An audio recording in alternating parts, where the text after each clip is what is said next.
Mesdames, Messieurs, it's wonderful to welcome you to this session that we're going to be holding on fit for purpose, how to revitalize the United Nations. We have a fantastic group of speakers, wonderful international leaders, and we are fortunate to be joined today by the Foreign Minister of France, Jean-Noël Barrot, who many of you heard from earlier this morning, who will give some opening remarks, and then we will turn to the panel discussion. So, Monsieur le Ministre, the floor is yours.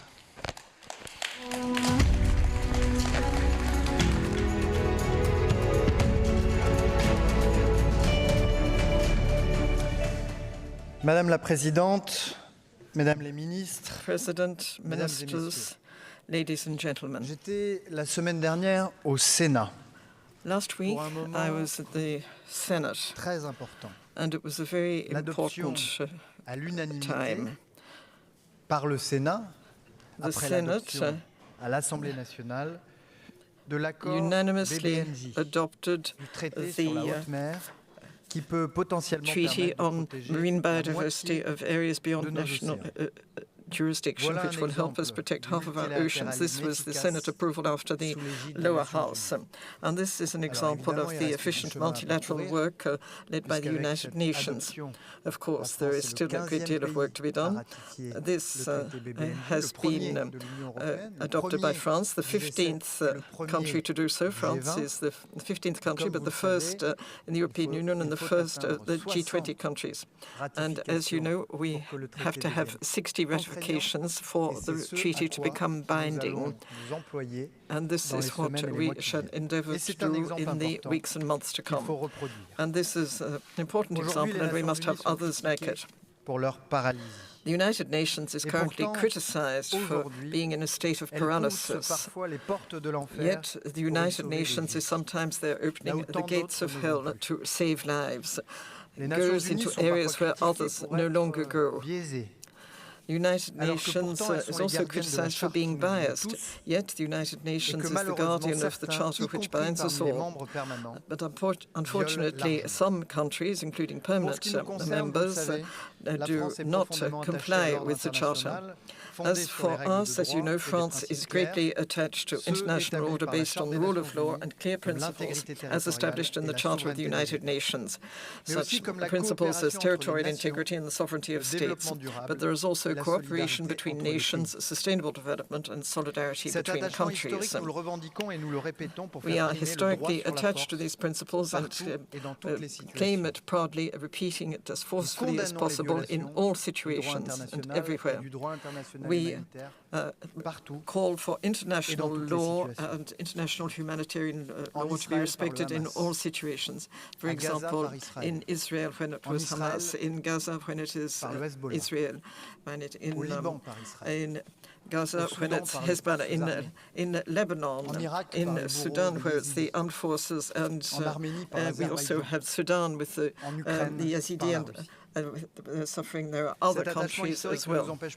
And this historic support that we have does not stop us also being driven by a spirit of reform and the ambition to adapt the United Nations to what is required today and to major contemporary challenges. I mentioned the work to protect the ocean, and in June next year we have the initiative of hosting the United Nations Conference on Ocean in Nice. And for climate change, of course, France will be there to mark the 10th anniversary of the Paris Agreement with a call for ambitious work and for strengthening of nationally determined contributions. And of course, there is artificial intelligence. In February next year, France will be hosting a summit for action on artificial intelligence, and this will be an opportunity for us to make the global digital pact adopted by the United Nations operational. This digital revolution must be for the benefit of people. It is not there to make the digital divide greater, but to serve the purposes of the Sustainable Development Goals. And this is what we will see in the next session when we have our discussion on artificial intelligence. We can see there is a divide between countries in the north and countries in the south, and it is not just a digital divide. As you know, France greatly believes in the strong bond of international solidarity. That is why the French president took the initiative of organizing a summit for the new global financial pact, which was in June this last year, and France is going to support the reform for international financial architecture, and this will be done performed in June in Seville for the 4th conference on financing development. More than 60 countries have endorsed the Paris Pact for the people and the planet, and this is an ambitious agenda for each country so that we can have proper development for our planet and the people and avoid the changes of custom. I know here we must be more effective and representative, and thus we will be able to be more legitimate. As I would like to repeat, France is in favor of expanding the Security Council. Africa needs greater representation, and we would like 2 permanent member seats to be given to African countries. And France has been arguing for this for the past 20 years, doing this with Germany, Japan, India, and Brazil. And we know that this is difficult. The 80th anniversary of the United Nations next year will be a unique opportunity for us to move ahead. But we won't be doing this by saying the same old thing again and again. We will have a text, and it must be a key moment in reforming the entire organization so that the UN programs and agencies can act together in proper coordination and consultation. The United Nations Secretary General has a key role to play in this reform. Antonio Guterres has improved the structure of the United Nations and has showed clear, strong responsibilities to the different coordinators based in different countries with better prevention and better management of the United Nations. And France is supporting his major initiatives for this reform. We can see the crucial importance of peacekeeping and peacekeeping operations. They're often criticized, sometimes rightly so, but of course, when the peacekeeping operations are gone, then people regret it. France also supports the initiative of the United Nations Secretary-General to have influence in settling international crises and global matters and for compliance with laws and rights, and that includes within the United Nations organization. The Secretariat's recent strategy on protection against violence and discrimination for LGBTQI+ persons is one example, and this needs to be extended and developed. For the future, France is in favor of the process for selecting and appointing the new Secretary-General and, more generally, the key members around the Secretary-General, and France has argued for more women to be appointed to these positions. France presented these arguments when negotiating the Pact for the Future, and it is high time to do this. As, of course, France is saying in French, as I am speaking French now, it is an official language and a working language of the United Nations organization. I would now like to give the floor to our 4 panelists, and I would like to thank them for being with us here today for this forum. They honor us with their presence. We need to hear their experience and a vision of multilateralism so that we can find inspiration for the reform of the United Nations. Thank you.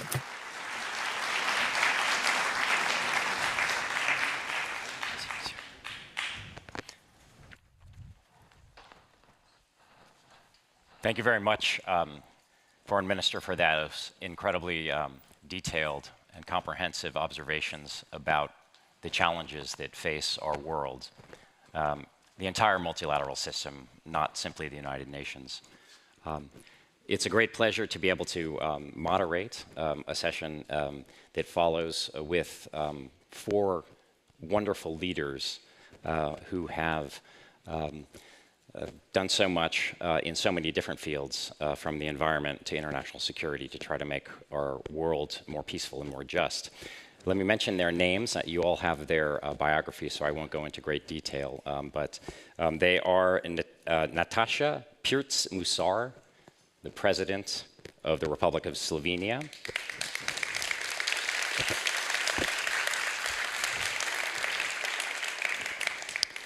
Rebecca Greenspan, who is the Secretary General of the UN Conference on Trade and Development.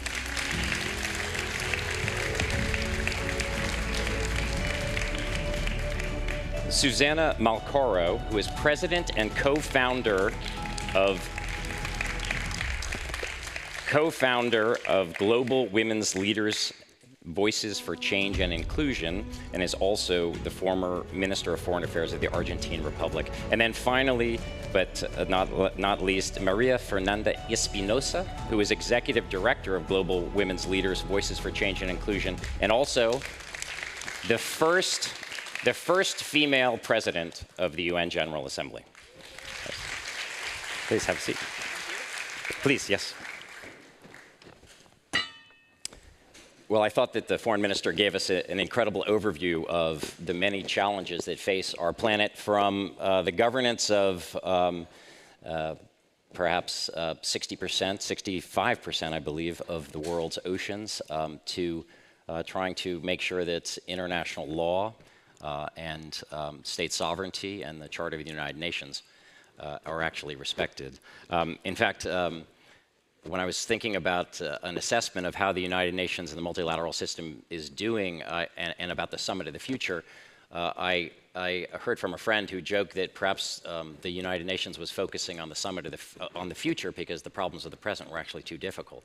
But of course, the Summit of the Future was intended, and the Pact for the Future that came out of it is very much intended to try to get to the bottom of some of the grave issues, and they are grave.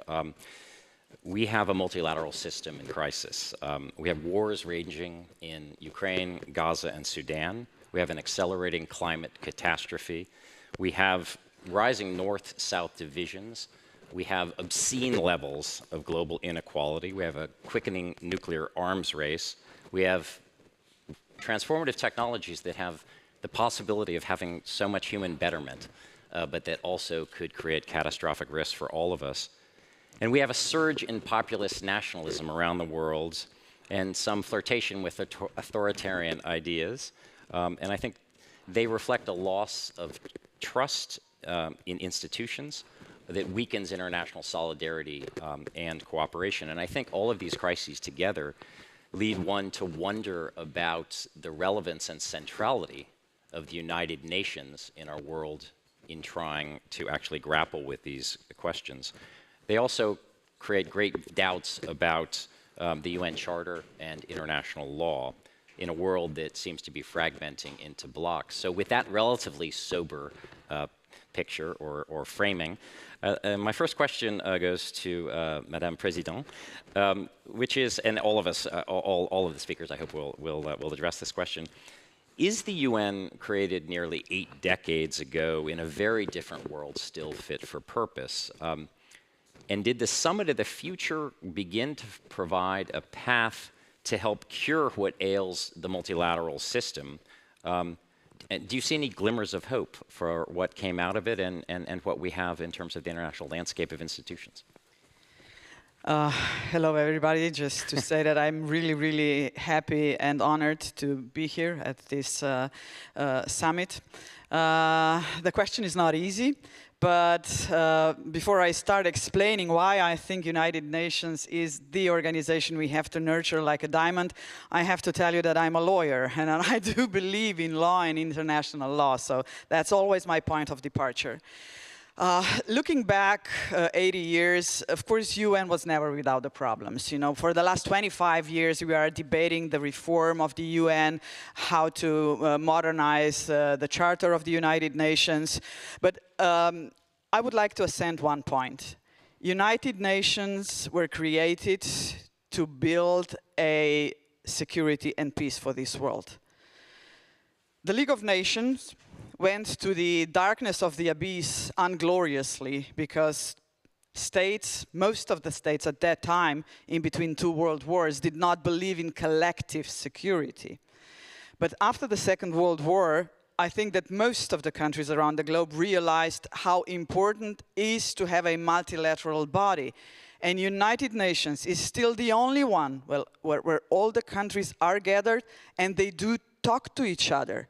Despite the fact that we, sometimes, or most of the times, disagree, but still, this is the platform to keep it. Somebody has to deal with conflicts, if you ask me, on multilateral level. But above all, despite all those things that I've said right now, United Nations are much more. If you are teasing me that United Nations is not operative, that it's not working well in New York, but United Nations is working in Nairobi, in Washington, in Geneva, in where else? Vienna. Thank you. So United Nations is covering all the topics which are today problematic in this crazy world. If there was no United Nations, who's going to tackle climate change, digitalization, hate speech, and many other topics which should be in a focus of every single country on this planet? Yes, United Nations are in crisis. We are seeing a hybrid war at the Security Council right now, fighting with veto powers. And just to mention, Slovenia is now a non-permanent member of the Security Council, and believe me, we are facing those challenges every single day in New York, where our diplomats are working hard to try to find the solutions. This is why, if you allow me just 1 minute more, I as a lawyer, again, I started thinking about, what needs to be changed that United Nations are going to be more effective. And talking to my fellow colleagues, heads of states, prime ministers, even, the kings and queens, I haven't been talking to anybody who didn't say the reform is needed. I know it looks like mission impossible right now, but we have to start discussing the veto powers. We have to start discussing the enlargement of the permanent member states of the Security Council. Latin America and Africa are not represented there. And regarding the veto powers, there are a couple of solutions. Of course, the most progressive one would be just get rid of the veto powers. You know, some heads of states are thinking about it, and we are debating this. The second one, which is also very close to my heart, is that the veto power should not be used when we discuss mass atrocities. For God's sake, I mean, to use the veto power to discuss the genocide in Palestine, in Gaza, those countries do have to be aware of the fact that they bear responsibility for that. And the third one, again, that's a legalistic one, really. The country which is debated in the Security Council should not have a right to vote, either with out of the permanent member states, 5 of them with veto powers, or 10 who are non-permanent ones. We have to find the solution. Now, it looks like mission impossible. I'm aware of that. But nevertheless, you know what my motto in my life is? If we do not debate problems which are ahead of us, nothing will happen. If we do debate them and try to find the solutions, we give ourselves a chance that something will happen and change. So the most important thing for me inside the United Nations is this is a platform for dialogue among 193 countries. It's the most important platform we've established after the Second World War. And when I hear discussions, you know, that United Nations is in such a crisis that we do not need it anymore, I just ask them, do you really think so? That the world can be better without United Nations? No, my answer is clear. It can be only worse if United Nations will, you know, go to the abyss like the League of Nations. Thank you so much.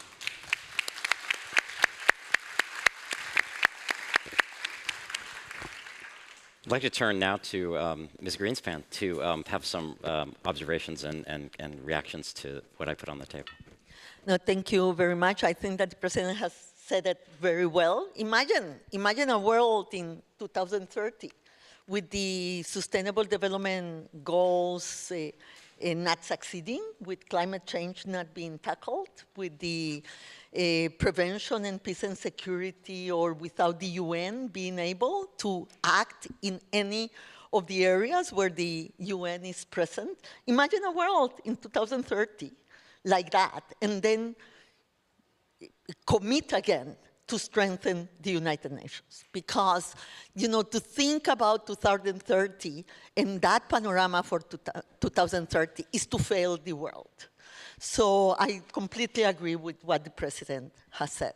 Now, we live in a world that is multipolar. That's not a choice, it's a fact. What really is a choice is multilateralism. And we have to make that choice. The 193 countries that are represented in the UN have to make that choice, yes? And obviously, we have to rethink the UN, we have to reform the UN, but we have to revive the UN, yes? For making it fit for purpose for the new realities that we are facing. But that doesn't mean to weaken the UN. It means to strengthen the UN and to strengthen the other multilateral organizations that are part of the multilateral system. But the first thing, I think that the first thing we have to do to rethink, reform, and revive is to rebuild trust. The truth is that we have a deficit of trust in the world. And we need the UN to regain the trust, not only of the countries, but also of the population. And for that, one thing that has to change, in my view, is that the UN, you know, in the UN, and I have been in the UN for different periods of my life, and in the UN, we are there and we think that the world comes to the UN. The idea that the UN has to go to the world. has to come. We have to go to the world. I always say in my organization, when we have, a post to fill, we put it in our website. We don't do anything else. We think everybody's looking at us. Everybody's looking at what we do, what we say. We have to communicate much better. We have to go out to the people. We have to go out to the world. And obviously, we need to rebuild the trust in a principled UN, but also in a UN that is efficient, that it can make things happen. And to rebuild trust will be essential in the way going forward. Probably the other thing that we have to do right now, and that will be very important, and you referred to that, Stuart, is that, and also the minister, that the Pact of the Future is really an opportunity. It was consensual. It was, a consensus between the North and the South. In the discussions, there were a lot of divides, but at the end, we came together to a very important agenda. So one of the things that we have to do now is to implement it. We need to take the opportunity. We have to implement the reform in the prevention in the area of peace and security, strengthening it, in development with the international financial architecture and the reform of the financial architecture, in strengthening the human rights pillar, and allowing the humanitarians to do their job, and to take, to open up again the space of humanitarian action from geopolitics. We need to protect humanitarian workers, and we need to protect humanitarian law. And if we implement the Pact of the Future, if we rebuild the trust with the countries and the population, we can, if we are able to rethink the policies and the support that the countries need, I think that we can get to 2030 with more inspiration and more optimism than your crude numbers suggest.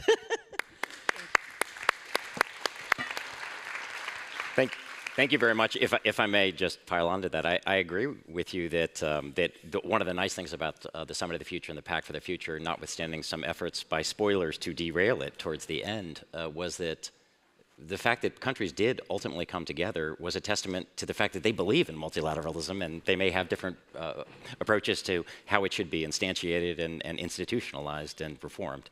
But let me turn now to Senora Malcoro. Thank you.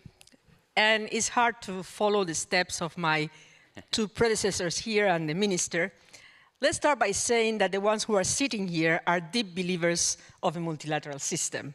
So you have quite a monolithic perspective from this side, and hopefully we have an audience that is interested because it wants to make it work. Madam President, you said 193 countries. That's absolutely correct. South Sudan was the last one to be added. It triples the number of original signatories of the Charter. That in itself shows how much the world has changed. We forget. You mentioned, Rebecca, the fact that North and South came together in the Pact of the Future, and it was Africa who made the last call when there was a pushback against the Pact of the Future. Africa did not exist almost as part of the United Nations architecture when it was founded. That has changed dramatically. And what is the United Nations? It's the 193 member states represented in the most democratic institution, the General Assembly. It is the Security Council, of course, and everything that has been said about the veto power and the Permanent Five and the need to enlarge that. It's the Secretariat that serves member states. It's the agency funds and programs. It's the different perspectives that each one of these areas bring to the discussion. It is clearly the convening power that You mentioned, Madam President, the fact that bringing together people makes a big difference. Having the opportunity to talk about the issues can make a big difference. But it's also the power to regulate, the power to issue policies. What will be the world like if we didn't have a Convention on Human Rights? You know, we give it for granted. People assume human rights fell from the sky. They did not. And as much as they're challenged because there is a convention that sets the parameters for what should be like, and it was agreed by membership. So there are many things that you can attach to the United Nations. And of course, in each one of them, you can say there is a space for criticism, no question. But the criticism can be constructive or destructive. I am of the view that the only option we have in this day and age is a constructive criticism. A criticism that says, how do we work together to reshape and change certain areas? And references were made to the Security Council. I personally am not very hopeful in the short-term change of the Security Council, but I am very hopeful about the General Assembly taking a greater role, about the General Assembly playing a role now that there is this new resolution that has been adopted in the case of use of veto power for the General Assembly to stand up. And again, the Pact of the Future proved that member states are willing and ready to do that. So my sense is that what we have before us is more challenging in terms of global public goods. And the only way to handle global public goods is through a global setting like the one we have, improve and renew, no question about it. When we see what are our challenges in the near future, in the not very far distance, of course, climate change, is migration, is AI. How we are going to regulate AI if it's not in a global setting, in a global governance mechanism? How are we going to tackle taxation, a fair taxation system, if it's not in a global mechanism? So, to summarize, we need a system that works. It has to improve, but it can only be done through the commitment of member states, which have proven to be committed, and also with a much larger engagement that includes other stakeholders like private sector and civil society. That's the only way forward. Otherwise, we are in deep trouble.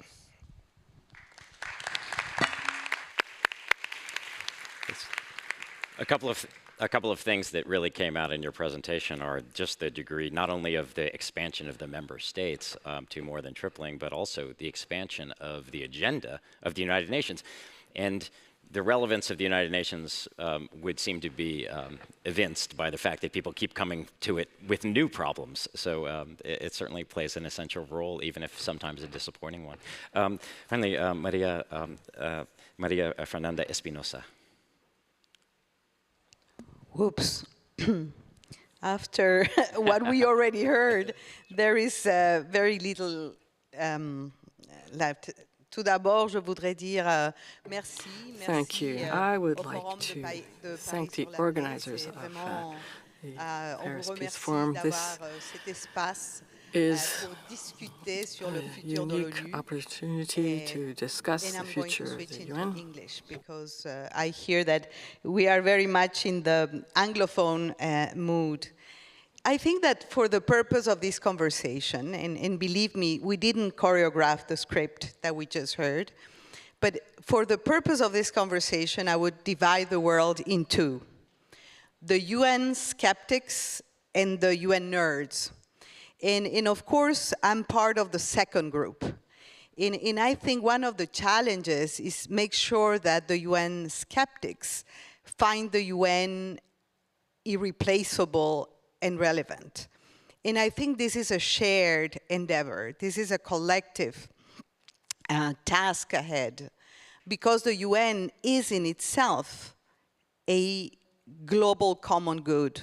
It is a human creation. And when we see what are the shortcomings, what are the challenges of the UN, I would just mention 4. And the 4, I just wrote them down when I was listening to the previous speakers. And number 1 challenge is the issue of legitimacy, of relevance, of trust. The number 2 challenge is the issue of performance, of efficiency, of capacity to deliver and adapt to the new challenges. Number 3 is the issue of representation and inclusion. And that's when the Madam Secretary General idea comes to play, because we are 50% of the world's population. And the number 4, I would say, it's an implementation deficit. We are very good, to agree, to sign, to commit, but then the delivery part, the implementation part, it's something that we need to take very seriously.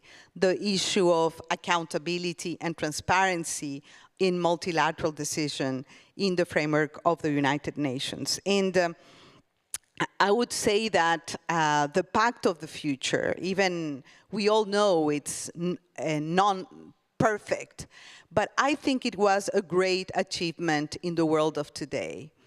In what I like about the Pact of the Future, it is written in action mode. 53 actions, 5 chapters for the ones that are very experienced in the multilateral space. This was a little bit of an unusual format.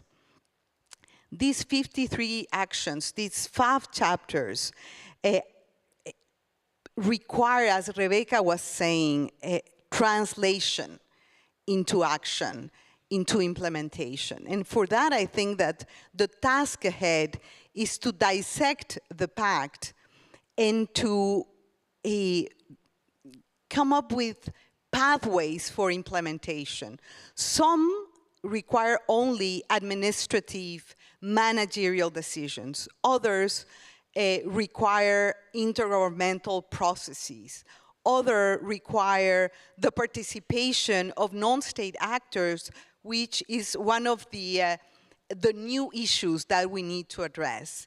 It is not only about the intergovernmental space, it is about civil society, about academia, about the private sector, being part of the implementation and the delivery. In there we see, in the intergovernmental space, for example, UN Security Council reform. When we think about UN Security Council reform, basically we tend to think that it's about more numbers, more permanent members. In my experience, the working methods of the Security Council are as important as the membership. The second area is what Susanna mentioned, the critical importance of revitalizing the Parliament of Nations, the UN General Assembly. The UN General Assembly is the kitchen, the laboratory for international law. It requires refreshing, retooling, and there is an ongoing process that we should support on revitalization of the General Assembly. And there are other decisions that can be taken in terms of how we organize ourselves to better govern our commons. And Susanna mentioned that. And to organize how we govern our commons, that's where the BB&J that the minister was mentioning is so critical. How we govern oceans, how we govern the atmosphere. At the end of the day, the climate discussion is how we organize ourselves to share the atmospheric space in a smarter and fairer way. That at the end of the day, it's also an issue of governance of our shared commons. When we discuss about artificial intelligence and new technologies, this is also an issue that I would say the United Nations has a very, very important role to play. When I was president of the General Assembly, my motto was to make the UN relevant for all. And I think that that's the big challenge that we have ahead of us. And as I said, this is a shared responsibility. The ownership of societies is critical on this. And I'm an optimist. I saw, for example, the Nairobi conference as we prepared for the Summit of the Future, 7,000 UN nerds thinking, reimagining the United Nations. And I think, as Rebecca mentioned, we have to bring the UN to the people it's supposed to serve. So I think that the homework ahead of us is huge, and we're here for that. And the conversation and the future starts today and starts here with implementation of the Pact of the Future. Thank you. Thank you so much.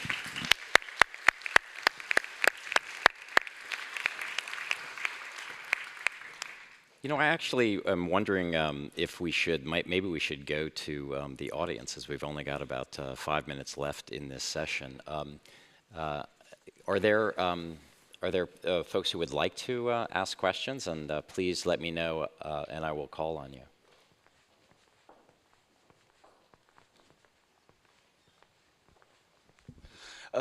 Thanks so much. If I may I ask 2 questions? The first is about the resilience of United Nations. If UN has already showed his enough resilience to such kind, we have so many challenges, crises currently. If not, what's your suggestions to improve UN's resilience to current crises, particularly like Trump's second term? The second question is about the multi-stakeholder, like NGO, like young people, like local governments, and such kind of crisis.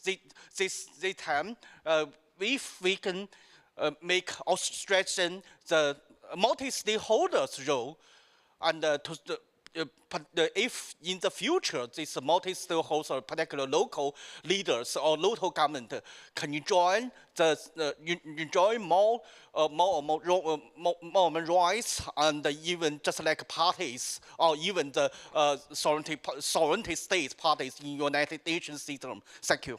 Thank you. Thank you. So question there about how can we make the United Nations more resilient to crises, and then the role of, it sounded like, subnational organizations. Is anybody? Susanna? Well, the United Nations is an organization of states that has to be recognized.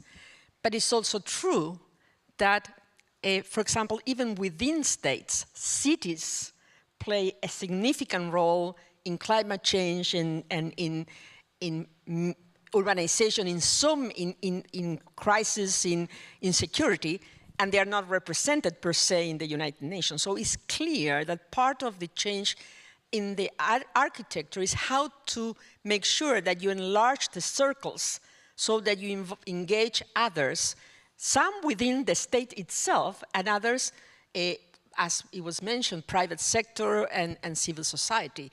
The complexity of the issues require different perspectives. And here I come back to something Maria Fernanda mentioned. That's why we push so much for a woman at the helm of the United Nations. The realities of today are such that require different perspectives, different points of view, and we believe that in engaging this multi-stakeholder approach, but also having a woman to define the way forward will be a significant change to address the challenges. Yes, absolutely, yeah. Is this working? Yes. Yes. Mm-hmm. I will just give you a couple of numbers. Do you know how many women were presiding the General Assembly in UN in the last 80 years? This year we have the 79th General Assembly, yeah? 4 times women, 75 times men. How many Secretary Generals, female Secretary Generals we had in UN? 0. And I think, honestly, it's time that you, the countries, give us a chance. Let's see what the women can do. The energy is different. But the synergies are there, you know, and I would do everything I can to support a female candidate. And you know that Spain, Mexico, and Slovenia are working on a so-called gender alternation proposal, which is offering to the General Assembly that 1 year a man is going to preside this body, and the second year a woman is going to preside this body. There are enough experienced female diplomats in New York. More than enough. But I would just like to assent one more thing. I know we are running out of the time. The biggest problem that I see today inside the United Nations is also the fact that the permanent 5 members got this seat because they were the winners of the Second World War. That's the fact. Yeah? It has never happened in the history of United Nations that one country, member of the P5, would attack another member of the United Nations. This is what we are facing today in the case of Russia. Why am I saying this? Because at the end, I think that one of you mentioned what is really very important inside politics is the lack of trust among politicians, the heads of state. And this is why, again, women can bring another, different energy. Do you know how many female presidents are around the globe out of 193? 17. Do you know how many of us are in European Union? 3 out of 27. Is that fair? Hell no. Thank you. Thank you.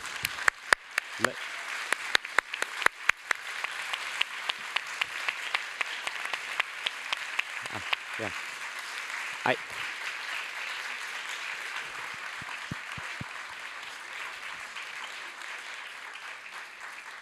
I'd like to give also Maria Fernanda, but perhaps we'll start with Rebecca, a chance to weigh in on this question of the kind of leadership that the UN needs. Yeah. Yes, no, I think that it was a very important question. And first of all, I think that the question of not only of the sub-regional levels within the countries, but to be able to get to the populations, how you get to people.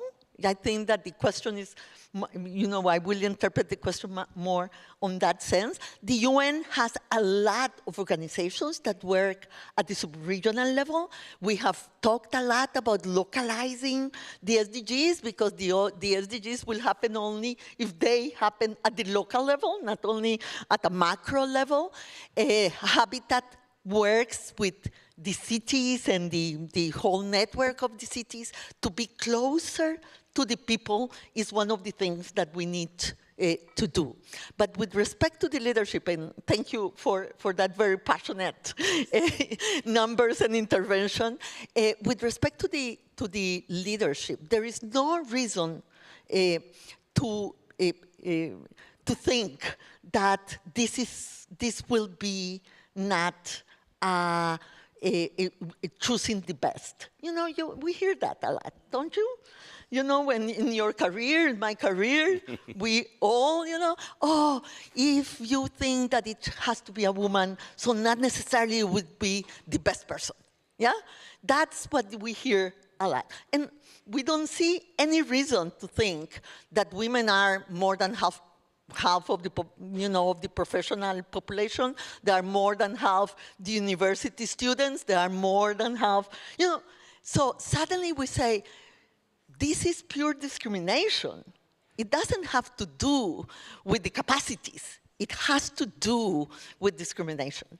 And that's why the whole campaign that has been led by Susana and by Maria Fernanda is so important. Yes, the Madam Secretary General campaign, to make, us aware of the fact, as you said very well, dear President. Yeah, we are not doing this for men to have less. Let me express this with the clear words. We don't want men to have less. We just want to have equal opportunities. Exactly. And gender equity and gender equality is something that men should help us to work on. And let's walk the talk. Yeah? Let's walk the talk. Let me just get. I don't feel like I can. I want to end this. This is good, but I will just say, Maria Fernanda, is there anything else you wanted to say? Well, 3 headlines very, very quickly. First of all, agree. It's not only an issue of numbers in demographic justice. It is about quality. It's about, dealing with the complexities of today's world. I would say perhaps three headlines. I think that we have, as citizens of the world, the obligation to defend multilateralism and protect the past achievements of the UN, because there are many. The number 2, I think that we need to build a system that is shock-resistant, resilient, able to respond to immediate shocks and crises, but also to think about long-term transformations. I think that's what the Pact of the Future allows us to do. Number 3 is ensure that there is social ownership on the processes of transformation and change. Of course, the leadership has to be in the hands of member states, an enabling role for the Secretary General of the United Nations, but trust and ownership for the people, for the citizens of the world.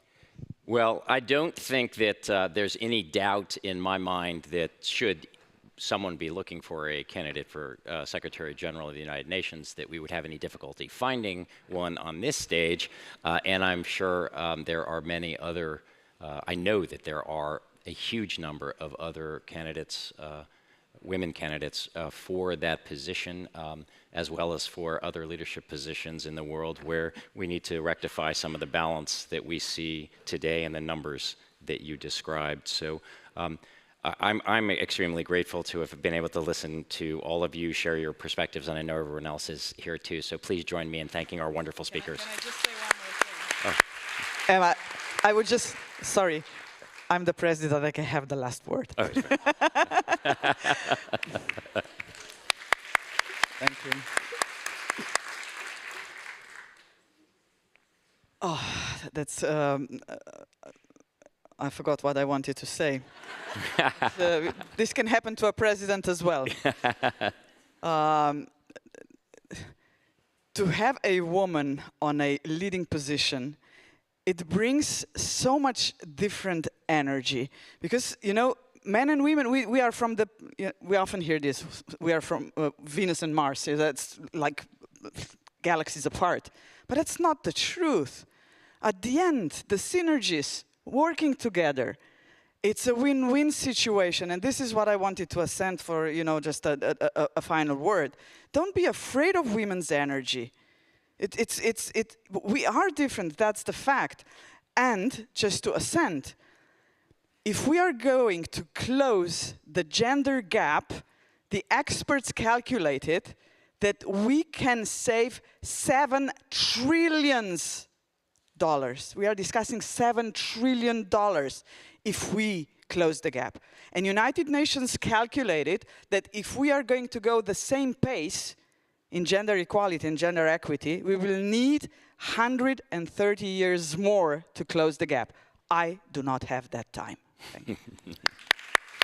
Thank you. Thank you so much. Madame la Présidente, thanks so much.